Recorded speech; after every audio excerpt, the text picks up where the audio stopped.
বৈদিক শান্তি মন্ত্র।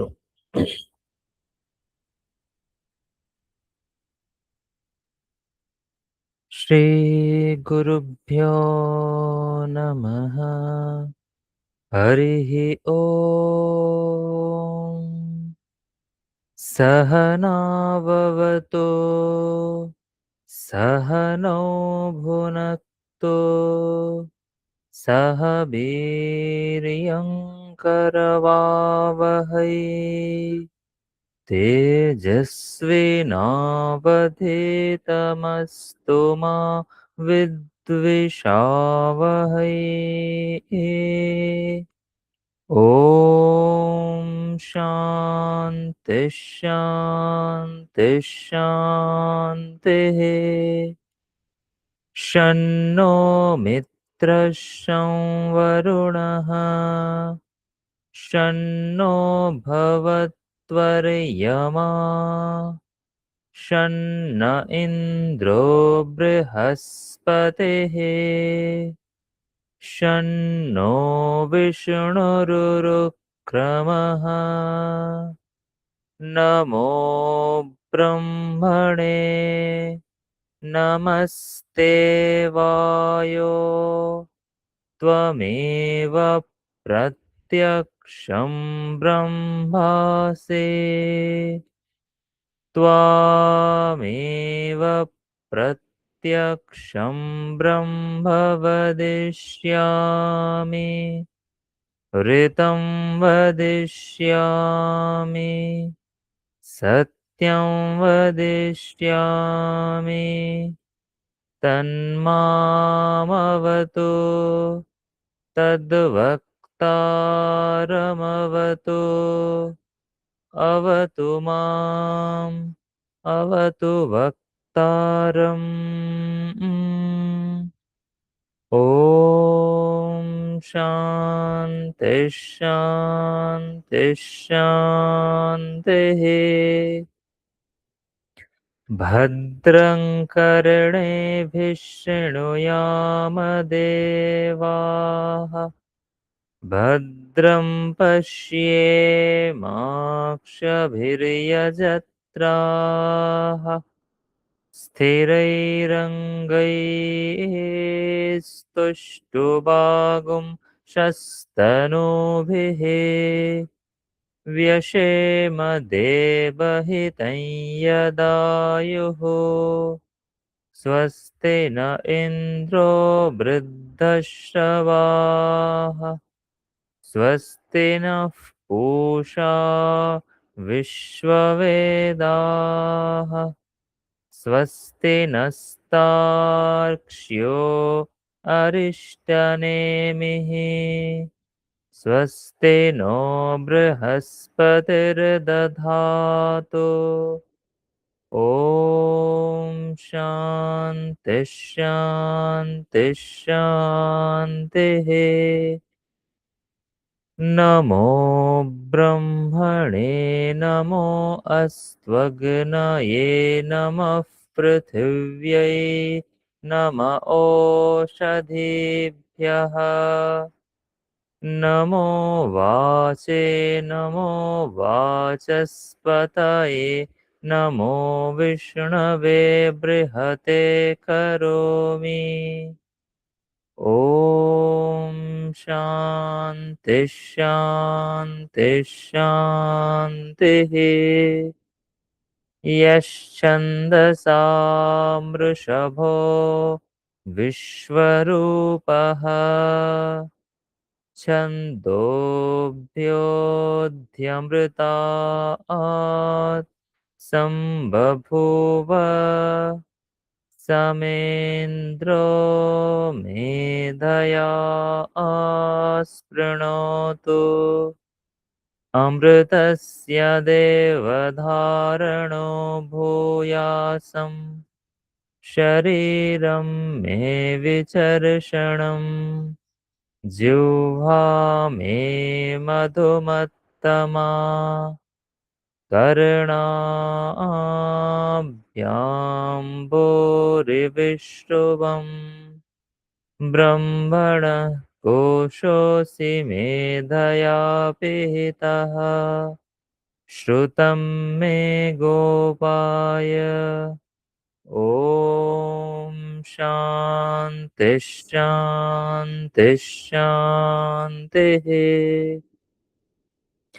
तच्छंयोरावृणीमहे गातुं यज्ञाय गातुं यज्ञपतये दैवी स्वस्तिरस्तु नः स्वस्तिर्मानुषेभ्यः ऊर्ध्वं जिगातु भेषजम् शन्नो अस्तु द्विपदे शञ्चतुष्पदे ॐ शान्तिः शान्तिः शान्तिः ॐ पूर्णमदः पूर्णमिदं पूर्णात् पूर्णमुदच्यते पूर्णस्य पूर्णमादाय पूर्णमेवावशिष्यते ॐ शान्ति शान्ति शान्तिः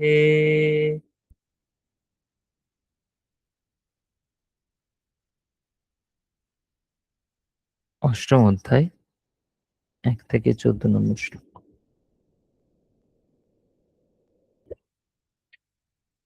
वसुदेवसुतं देवं कंसचाणूरमर्दनं देवकी परमानन्दं कृष्णं वन्दे जगद्गुरुम् अथ अष्टमोऽध्यायः अर्जुन उवाच किं तद् ब्रह्म किमध्यात्मम् किं कर्म पुरुषोत्तम अधिभूतं च किं प्रोक्तम् अधिदैवं किमुच्यते अधियज्ञः कथं कोत्र देहेऽस्मिन् मधुसूदन प्रयाणकाले च कथं ज्ञेयोऽसि नियतात्मभिः श्रीभगवानुवाच अक्षरं ब्रह्म परमं स्वभावोऽध्यात्ममुच्यते भूतभावोद्भवकरो विसर्गः कर्मसङ्गितः अधिभूतं क्षरो भावः पुरुषश्चाधिदैवतम् अधियज्ञोऽहमेवात्र देहे देहभृताम्बर अन्तकाले च मामेव स्मरन् मुक्त्वा कलेवरम् यः प्रयाति समद्भावम् याति नास्त्यत्र संशयः यं यं वापि स्मरन् भावं त्यजत्यन्ते कलेवरम् तन्तमेवैति कौन्तेय सदा तद्भावभावितः तस्मात् सर्वेषु कालेषु मामनुस्मरयुध्य च मय्यर्पितमनो बुद्धिः मामे वैश्यस्य संशयः अभ्यासयोगयुक्तेन चेतसा नान्यगामिना परमं पुरुषं दिव्यम् याति पार्थानुचिन्तयन् कविं पुराणमनुशासितारम् अणोरणीयां समनुस्मरेद्यः सर्वस्य धातारमचिन्त्य रूपम् आदित्यवर्णं तमसः परस्तात् प्रयाणकाले मनसाचलेन भक्त्या युक्तो योगबलेन चैव भ्रुवोर्मध्ये प्राणमावेश्य सम्यक् सतं परं पुरुषमुपैति दिव्यम् यदक्षरं वेदविदो वदन्ति विशन्ति यद्यतयो वीतरागाः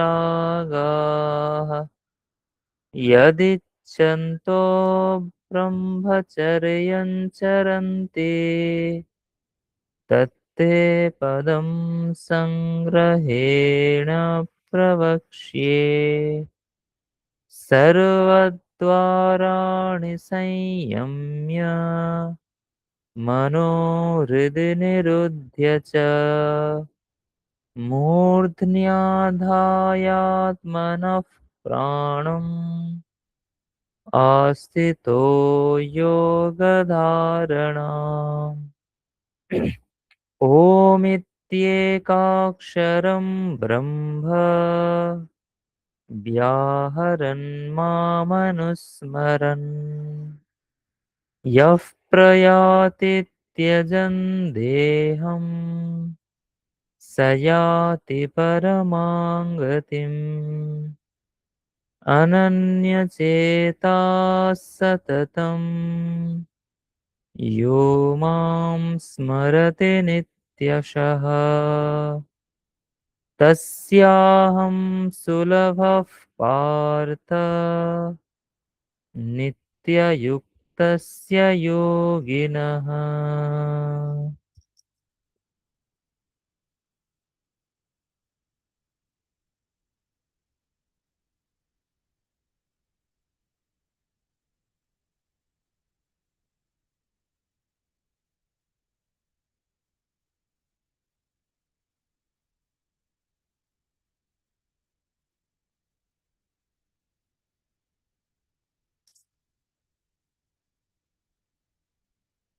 আজকের মনন শ্রীমদ্ ভগবদ গীতা ষষ্ঠ অধ্যায় ৩৬ নম্বর শ্লোক।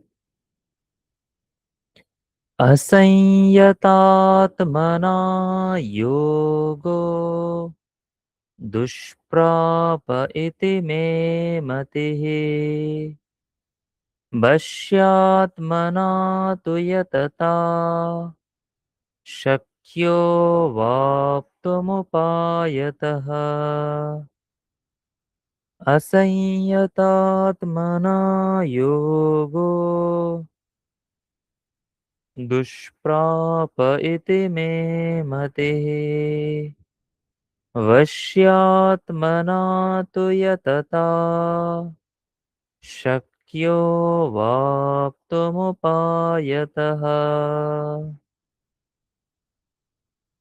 শ্লোকটির সাধারণ অর্থ, যারা সংযত চিত্ত নয় তাদের দ্বারা এই যোগ দুষ্প্রাপ্য, কিন্তু যত্নশীল বশীভূত চিত্ত ব্যক্তি সাধনার দ্বারা এই যোগ সহজেই প্রাপ্ত হতে পারেন। এই হলো আমার মত। আমরা শ্রীমদ্ ভগবদ গীতার ষষ্ঠ অধ্যায়ে দেখছিলাম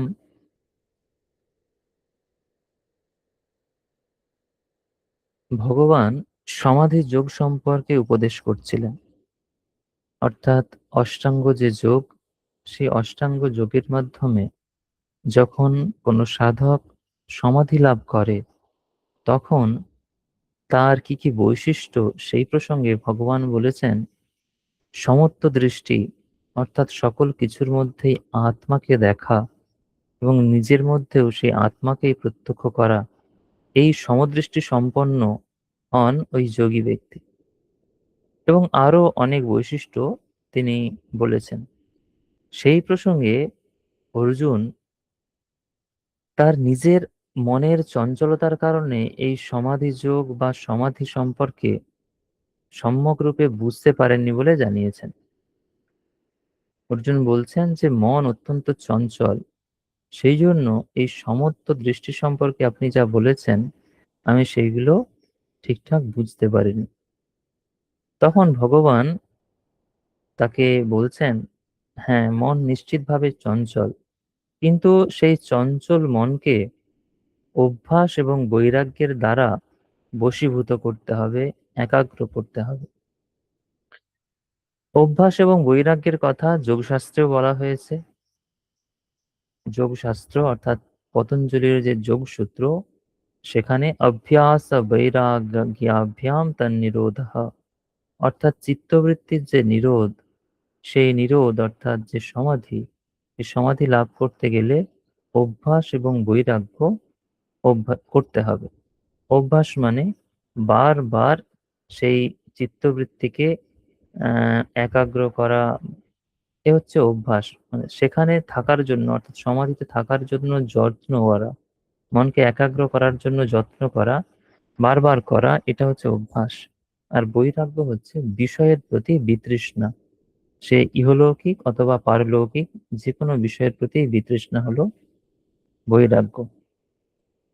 সেই প্রসঙ্গে ভগবান এই শ্লোকটির কথাও বলছেন, অসংযতাৎ মনা যোগো দুষ্প্রাপ ইতি মে মতি, অর্থাৎ মন চঞ্চল, কিন্তু সে মনকে যদি সংযত না করা হয়, তাহলে সেই মনের দ্বারা এই যোগ রূপ যে সমাধি, সেটা দুষ্প্রাপ্য, অর্থাৎ সেটা লাভ করা যায় না। কারণ মন যদি চঞ্চল হয়, মন তো একাগ্র হবে না, ধ্যান হবে না, সমাধি কিভাবে হবে? সেই জন্য অসংযতাত্মনা, আত্মা শব্দের অর্থ এখানে চিত্ত বা মন, অন্তঃকরণ। যিনি সংযত, সংযত নয়, অসংযত অর্থাৎ সংযত নয়। মন যদি সংযত না হয়, অর্থাৎ মন যদি বিক্ষিপ্ত হয়, মন যদি এদিক ওদিক ছুটতে থাকে, বিভিন্ন চিন্তা ভাবনার মধ্যে হারিয়ে গিয়ে থাকে, আমি মনকে যেই বিষয়ে একাগ্র করার চেষ্টা করছি, সে মন সেই দিকে যদি না আসে, তাহলে আমার সমাধি লাভ সম্ভব নয়। সেই জন্য যার মন নিজের বশে নেই, সেই মনের দ্বারা, যে মন একাগ্র নয়, যে মন সংযত নয়, সেই মনের দ্বারা সেই যোগ লাভ করা দুষ্প্রাপ্য, অর্থাৎ সেটা সম্ভব হয় না। দুঃখে না প্রাপ্যতে, অর্থাৎ সেটা কষ্টসাধ্য। কষ্টসাধ্য মানে এখানে ভগবান বলছেন সেটা সম্ভব নয়। কিন্তু যার মন নিজের বশে আছে, বশ্যআত্মনা, অর্থাৎ বশীভূত মনের দ্বারা, বশীভূত কিভাবে হয়েছে? অভ্যাস এবং বৈরাগ্যের দ্বারা। সেই বশীভূত মনের দ্বারা ইয়াতাদাতু শক্যো বাপ্তুম উপায়তঃ, অর্থাৎ অভ্যাস এবং বৈরাগ্যের দ্বারা যেই মন বশীভূত হয়েছে, সেই মন যদি চেষ্টা করে, তাহলে সে বিভিন্ন উপায়ের মাধ্যমে, সাধনার মাধ্যমে সে যোগ লাভ করতে পারে, অর্থাৎ সমাধি লাভ করতে পারে, আত্মজ্ঞান লাভ করতে পারে। তাহলে এখানে যদি আমাদের মন সংযত না থাকে, তাহলে সেই সমাধি লাভ করা সম্ভব নয়। যদি আমাদের মন সংযত এবং একাগ্র নিজের বশে থাকে, তাহলে সেই মনের দ্বারা আমি আত্মজ্ঞান লাভ করতে পারি, সমাধি লাভ করতে পারি, এই কথা ভগবান বলছেন। এইরকম অনেক শ্লোকে বিভিন্ন জায়গায় বলা হয়েছে। আমরা কঠোপনিষদে প্রায় এইরকম ধরনেরই একটি একটি নয়, একাধিক শ্লোক আমরা দেখতে পাই, একাধিক মন্ত্র আমরা দেখতে পাই। সেখানে কঠোপনিষদের প্রথম অধ্যায়ের তৃতীয় বল্লীতে আহ রথরথী দৃষ্টান্ত দিয়ে আত্মতত্ত্ব বোঝানোর চেষ্টা করা হয়েছে। সেখানে সুন্দর কিছু শ্লোক বলা হয়েছে, তার মধ্যে একটি সুন্দর কিছু মন্ত্র বলা হয়েছে। শ্লোক নয়, এগুলি মন্ত্র। यस्त्वविज्ञानवान् भवति अमनस्कः सदा शुचिः न स তৎপদমাপ্নোতি সংসারম চাধিগচ্ছতি। এরকম বলা হয়েছে, यस्तु विज्ञानवान् भवति युक्तेन मनसा सदा तस्येन्द्रियाणि वश्यानि सदस्वा इव सारथेः।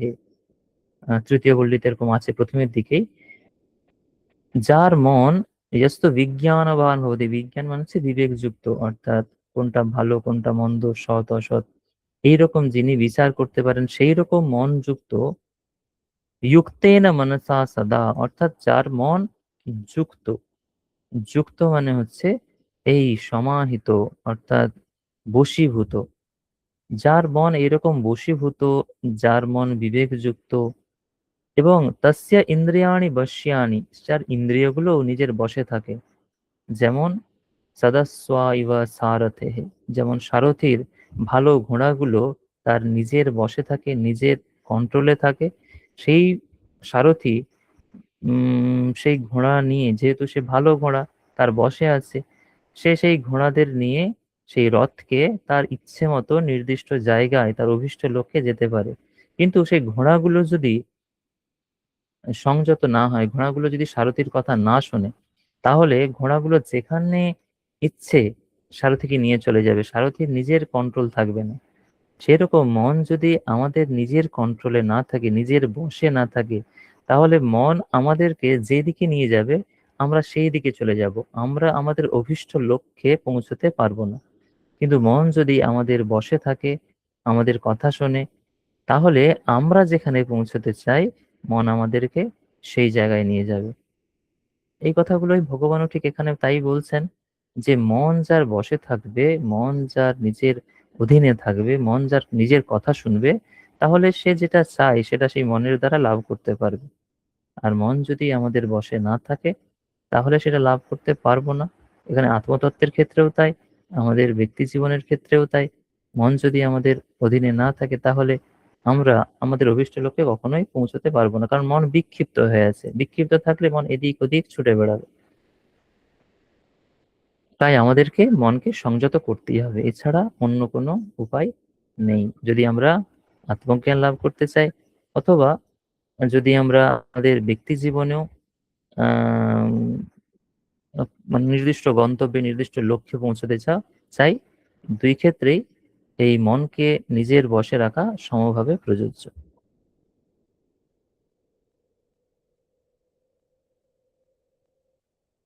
আমরা আমাদের মনন এখানেই শেষ করছি। আপনারা আপনাদের প্রত্যেক দিনের যে রুটিন অনুসারে, প্রত্যেকের নিয়ম অনুসারে জপ, ধ্যান, পূজা পাঠ, প্রাণায়াম প্রভৃতির মাধ্যমে একটি নতুন সুন্দর দিন শুরু করুন। সকলকে সুপ্রভাত।